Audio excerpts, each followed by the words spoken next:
Hello YouTube, Sam here from youtube.com/onlivegamer for the new Boston.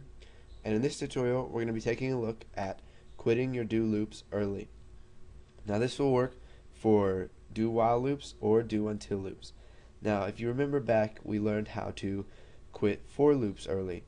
Now the same concept can be applied to do until and do while loops. Now let's go ahead and get started and make a little demo application. So we'll go ahead and select console application and we'll type this quitting do loops. Go ahead and click OK. So let's zoom in some here. And now let's go ahead and add console.readLine. Okay, so now let's create our do until loop. So let's do until num1 equals 10. Then go ahead and loop. Now let's come up here and create num1. So we'll declare num1 as integer and we will set it equal to 0. So now that it's equal to 0, we're going to do until num1 equals 10. And we will console.writeLine num1.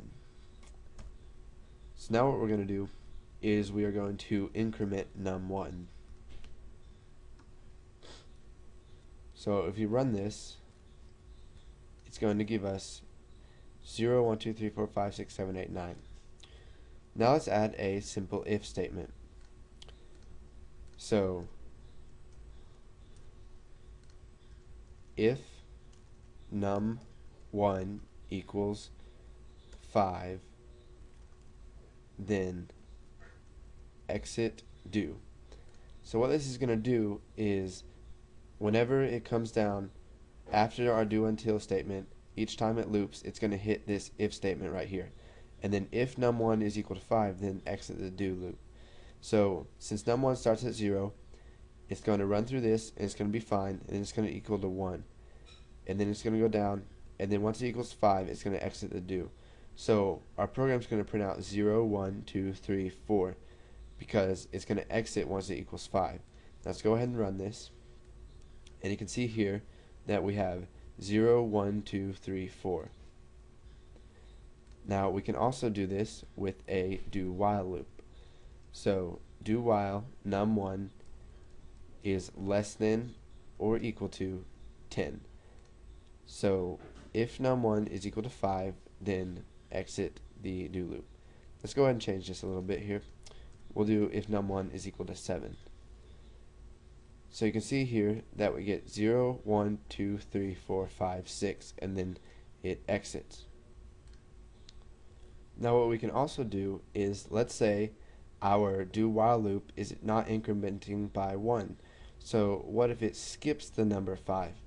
Well, what we can do, instead of if num1 equals 5, we can do if num1 is greater than 5. So let's just increment this by 2. And you can see here that we're going to get 0, 2, 4.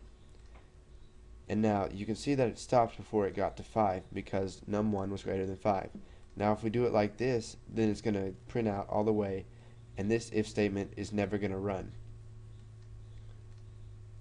So go ahead and make a couple do until loops that exit based on certain conditions. You can do it differently than I did it. I encourage you to do that so you can learn more about the programming. And then once you've got that down, go ahead and move on to the next tutorial.